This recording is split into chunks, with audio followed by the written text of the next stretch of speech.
Hello students, today we will see about what is acceptance and what are the legal rules for acceptance. So நம்ம இன்றைக்கி legal rules for acceptance அப்படின்னா என்னென்னு பார்க்கலாம். என்னெல்லாம் follow பண்ணால் அது ஒரு லீகலான ஒரு அக்செப்டன்ஸாக இருக்கும், எதெல்லாம் ஃபாலோ பண்ணலை அப்படின்னா அது லீகல் அக்செப்டன்ஸ் இருக்காது, அதுதான் நம்ம இப்போ பார்க்க போகிறோம். So acceptance means, as I already told you, when the offerer, while giving the offer to a person, the opposite party giving his assent to the offerer. Okay, when the proposal is accepted by the offeree is called acceptance. The offeree may accept or reject. Okay, if he accept the offer, it will go to the next stage of agreement. If he reject the offer, that offer is going to be an end. So acceptance அப்படின்னா என்னென்னா, ஒரு ஆஃபரை கொடுக்குறப்போ acceptor அதை accept பண்ணுவாங்க. Okay, அவங்களோட ascent, அவங்களோட சம்மதத்தை சொல்லுவாங்க.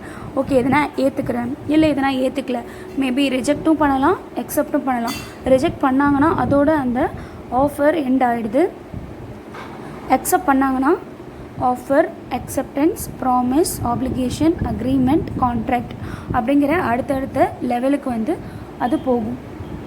So let's we see one by one what are the essentials and legal rules for the acceptance, in which first one, acceptance must be absolute and unqualified. So here unqualified means unconditional. The acceptance must be in a form of unconditional. I will tell you an example for it. Here A offer to sell his house to B for 2 lakhs.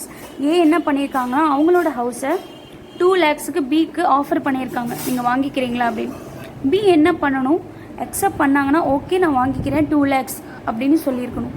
ஆனால் இங்கே B என்ன சொல்கிறாங்கன்னா, நான் வந்து 2 lakhsக்கு வந்து மொத்தமாக கொடுத்து வாங்காமல் 4 இன்ஸ்டால்மெண்ட்டாக நான் கட்டுறேன், 2 lakhsை வந்து 50,000 4 இன்ஸ்டால்மெண்ட்டில் நான் கட்டுறேன்னு சொல்லியிருக்காங்க.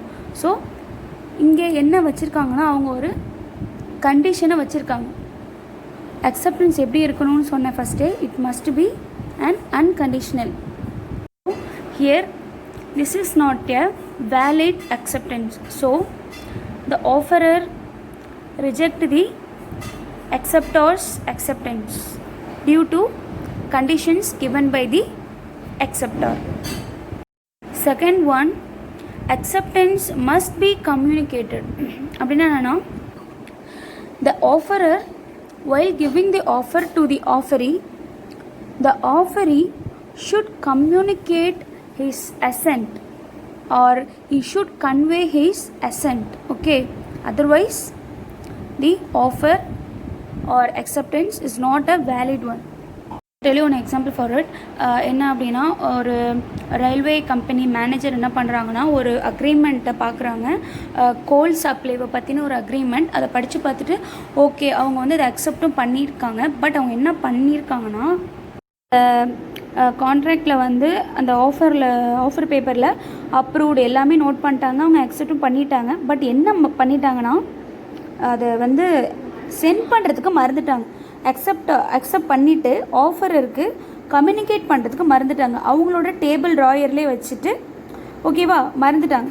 ஸோ என்ன பண்ணணும், ஒரு அக்செப்டார் இதை அக்செப்ட் பண்ண உடனே அது யாருக்கு கம்யூனிகேட் பண்ணணும், ஆஃபரருக்கு கம்யூனிகேட் பண்ணணும். ஸோ இங்கே அக்செப்டார் ஆஃபரருக்கு கம்யூனிகேட் பண்ணாமல் ஃபர்கெட் பண்ணதுனால this is not a valid acceptance. Okay, third one of legal rules is manner of acceptance. Here, when the offerer, while sending the offer to the offeree, if the offerer prescribed some mode, or mode means if the offerer send an offer by post, the acceptor should communicate his acceptance through the post only. Okay, if the offerer say about the prescribed format or prescribed manner for sending the offer, the acceptor should follow the same prescribed format given by the offerer. Okay, ஒரு offerer எந்த ஃபார்மேட்டில் எந்த மேனரை follow பண்ணி ஒரு offer கொடுத்துருக்காங்களோ, ஒரு போஸ்ட்டில் வந்து லெட்டர் சென்ட் பண்ணி ஒரு ஆஃபர் கொடுத்துருக்காங்கன்னா என்ன பண்ணணும்னா ஒரு அக்செப்டார் அந்த அக்செப்டன்ஸை ஓகே இதை நான் அக்செப்ட் பண்ணிக்கிறேன் அப்படின்னு அவங்க நினச்சாங்கன்னா அந்த அக்செப்டன்ஸை சேம் லெட்டரில் தான் அவங்க சென்ட் பண்ணணும். ஓகே, மாற்றி சென்ட் பண்ணிட்டாங்க அப்படி இல்லைன்னா அவங்க ப்ரெஸ்கிரைப் பண்ண மோட் வேறு, இவங்க ஒரு மோடில் சென்ட் பண்ணியிருக்காங்கன்னா it is not a valid acceptance. So இங்கே எக்ஸாம்பிள் ஒன்று சொல்கிறேன். இப்போது ஏ என்ன பண்ணுறாங்க, ஒரு ஹோமை வந்து சேல் பண்ணுறாங்க, பிக்கு சேல் பண்ணுறாங்க, 15 lakhsக்கு வந்து சேல் பண்ணுறதா ஒரு ஆஃபரை கொடுக்குறாங்க. அவங்க எப்படி அந்த ஆஃபரை அனுப்பியிருக்காங்க அப்படின்னா போஸ்ட்டில் அனுப்பியிருக்காங்க அந்த ஆஃபரை. பி என்ன பண்ணுறாங்க, ஓகே இதை நான் அக்செப்ட் பண்ணிக்கிறேன், நீங்கள் சொன்ன 15 lakhக்கு நான் அந்த ஹவுஸை வாங்கிக்கிறேன் அப்படின்னு இமெயிலில் சென்ட் பண்ணியிருக்காங்க. ஸோ ஏ என்ன ப்ரெஸ்கிரைப் பண்ணாங்க மோட் அப்படின்னா போஸ்ட். இப்போ பியும் என்ன பண்ணியிருக்கணும், அதே போஸ்ட்டில் சென்ட் பண்ணியிருக்கணும். பட் அவங்க சொல்லாத இமெயில் அப்படிங்கிற ஒரு மோடில் சென்ட் பண்ணதுனால it is not a valid acceptance. Fourth one, if there is deviation in communication of an acceptance of offer. இங்கே deviation in communication அப்படிங்கிறது என்னென்னா சொல்கிறேன். ஏ என்ன பண்ணுறாங்கன்னா பிக்கு ஒரு ஆஃபரை கொடுக்குறாங்க. எது மூலயமா ஏ கொடுக்குறாங்க அப்படின்னா by means of telegram. Okay, B என்ன பண்ணுறாங்க, ஏ கொடுத்த அந்த ஆஃபரை அக்செப்ட் பண்ணிட்டாங்க. அக்செப்ட் பண்ணிவிட்டு அவங்க எப்படி சென்ட் பண்ணுறாங்க அப்படின்னா ஆர்டினரி போஸ்ட்டில் வந்து சென்ட் பண்ணிட்டாங்க. எப்போ வந்து இந்த ஆஃபர் அண்டு அக்செப்டன்ஸ் வேலிட் அப்படின்னா ஆஃபரர் வந்து 3 ஆப்ஷன் கொடுத்துருந்தா மட்டும்தான். அதாவது ரெஜிஸ்டர்ட் ஒரு ஸ்பீட் போஸ்ட், டெலிகிராம் ஒன்லி அப்படின்னு 3 ஆப்ஷன் கொடுத்துருந்தாங்க அப்படின்னா அதில் ஏதோ ஒரு ஆப்ஷனில் வந்து தான் அவங்க பண்ணியிருக்காங்க. ஓகே, டெலிகிராமில் ஆஃபர் கொடுத்துருக்காங்க, போஸ்ட்டில் அக்செப்டாக சென்ட் பண்ணியிருக்காங்க. ஸோ இது ரெண்டுமே அவங்க கொடுத்த ஆப்ஷனுக்குள்ளே தான் இருக்குது. ஸோ என்ன பண்ணுறாங்க, இது வந்து ஒரு வேலிட் அக்செப்டன்ஸ் அப்படின்னு சொல்கிறாங்க. இதே ஆப்ஷனில் இல்லாத ஒரு விஷயத்தை இங்கே இமெயில் அப்படிங்கிறது கொடுக்கல. ஸோ இமெயிலில் அக்செப்டாக ஒரு அசென்ட்டை ஆஃபரருக்கு கொடுக்குறப்போ அது வந்து ஒரு இன்வேலிடாக மாறுது.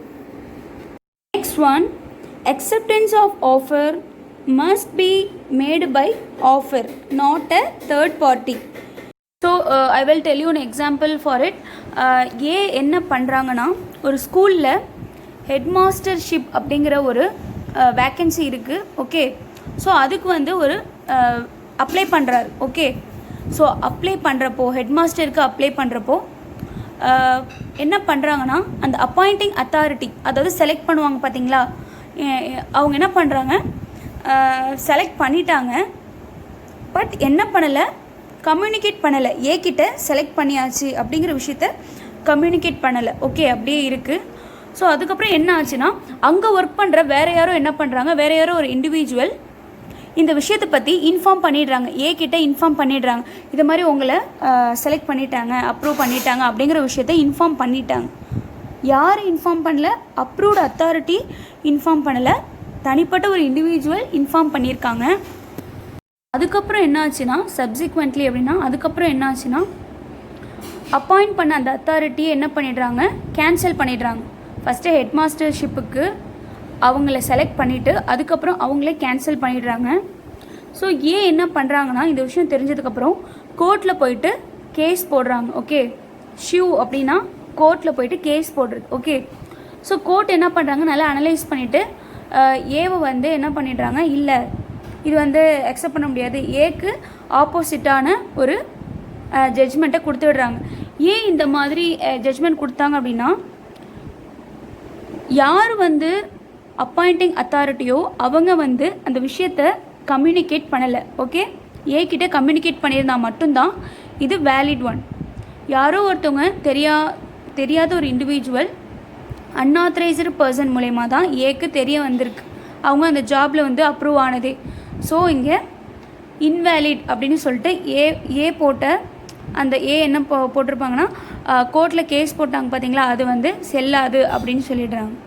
ஏன் அப்படின்னா அது அன்ஆத்தரைஸ்டு பர்சனால் சொல்லப்பட்ட ஒரு விஷயம். மேபி அது தப்பாக கூட இருக்கலாம்.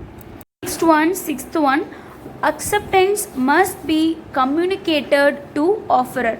So as I already told you, என்ன அப்படின்னா ஒரு acceptor when he accept the offer, he should convey his assent to the offerer within a stipulated time. Okay, otherwise it is not a valid acceptance. Next one, seventh one, time limit for acceptance. Okay, time limit for acceptance அப்படின்னா என்னென்னா ஒரு ஆஃபரை கொடுக்குறப்போ ஒரு specific டைமை வந்து கொடுத்துருக்காங்க அப்படின்னா ஒரு அக்செப்டர் என்ன பண்ணணும், அந்த டைம் டியூரேஷன் கம்ப்ளீட் ஆகிறதுக்குள்ளே அவங்களோட அக்செப்டன்ஸை சொல்லியிருக்கணும், கன்வே பண்ணியிருக்கணும் டு தி ஆஃபரர் கிட்ட. ஒருவேளை அந்த டைம் டியூரேஷன் முடிஞ்சதுக்கு அப்புறம் அவங்க வந்து அக்செப்ட் பண்ணதா கம்யூனிகேட் பண்ணாலும் அது இன்வேலிட் தான். ஸோ 6 months அப்படின்னா அந்த 6 monthக்குள்ளே அக்செப்ட் பண்ணியிருக்கேன் அப்படிங்கிற விஷயத்த ஆஃபரர் கிட்ட கம்யூனிகேட் பண்ணணும், otherwise it will B void. Here, if the offerer prescribe a time limit to the offeree, then the offeree should convey his assent within the time limit.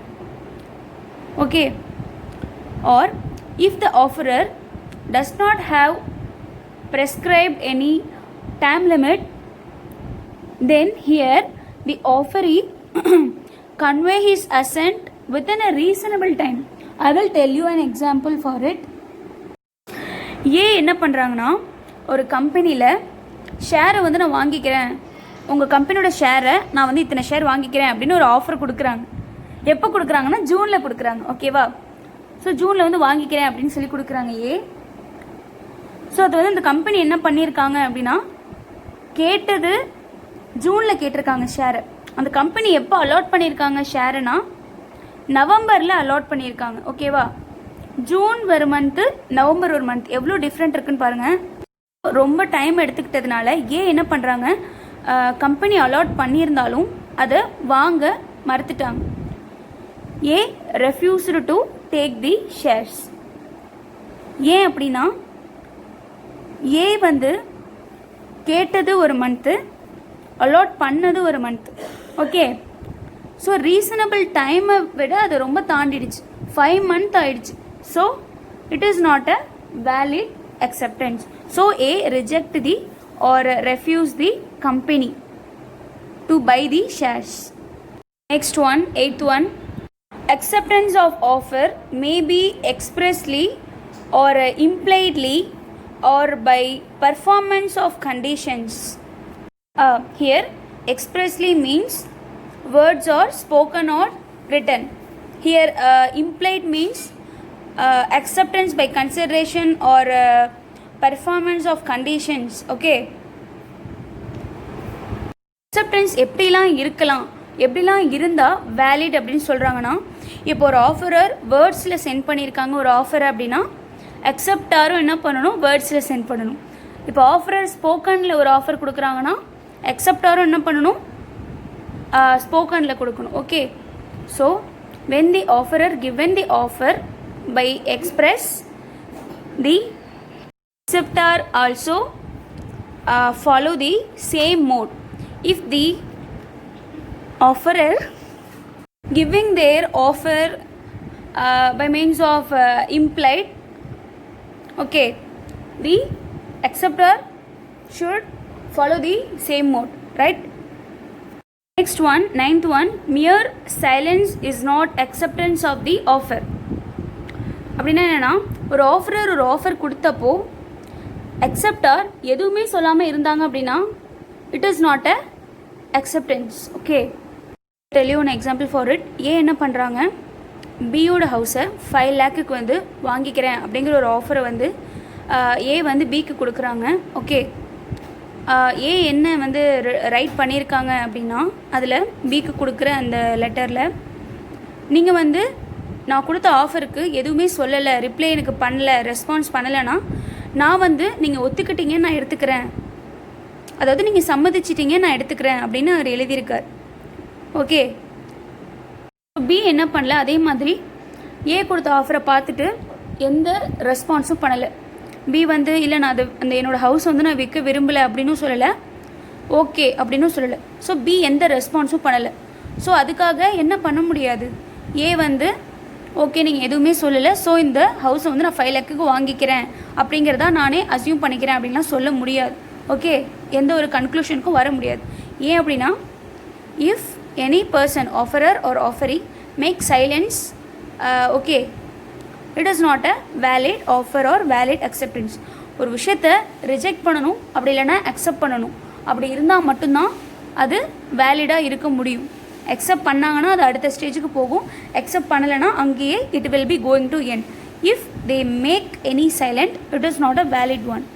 Next one in the legal rules of valid acceptance is, however, following are the 2 exceptions to the above rules, it means silence amount as acceptance of offer.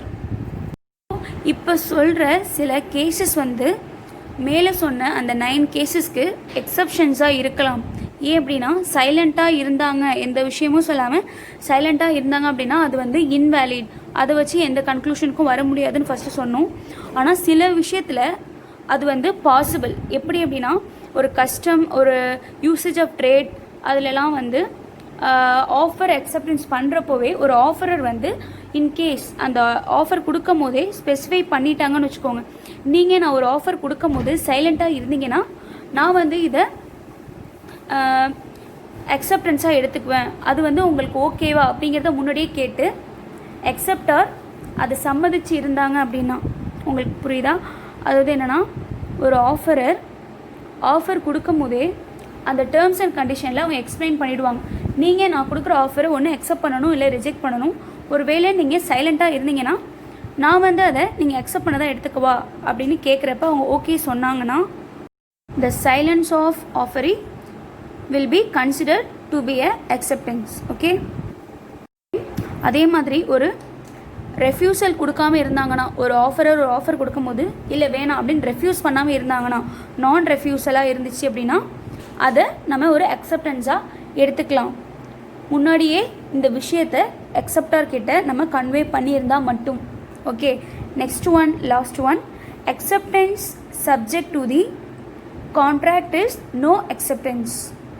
இங்கே என்ன சொல்கிறாங்கன்னா, ஒரு acceptor அவங்களோட அசென்ட்டை convey பண்ணதுக்கப்புறம், okay, இப்போ offer கொடுத்தவங்க இப்போ 4 பேர் சேர்ந்து ஒரு ஆஃபர் கொடுத்துருக்காங்க அப்படின்னா, அக்செப்டார் அந்த 4 பேரும் சொன்ன அந்த கரெக்டான என்ன ஆஃபர் கொடுத்துருக்காங்களோ அதை வந்து கரெக்டாக ஃபுல்ஃபில் பண்ணி அக்செப்ட் பண்ணணும். ஓகேவா?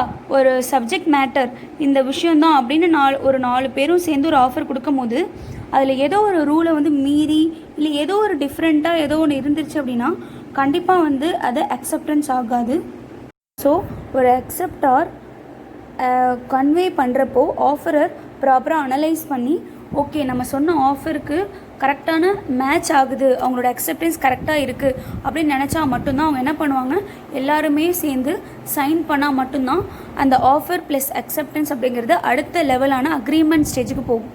அக்ரிமெண்ட் ஸ்டேஜ்லேருந்து கான்ட்ராக்ட் ஸ்டேஜுக்கு போகும்.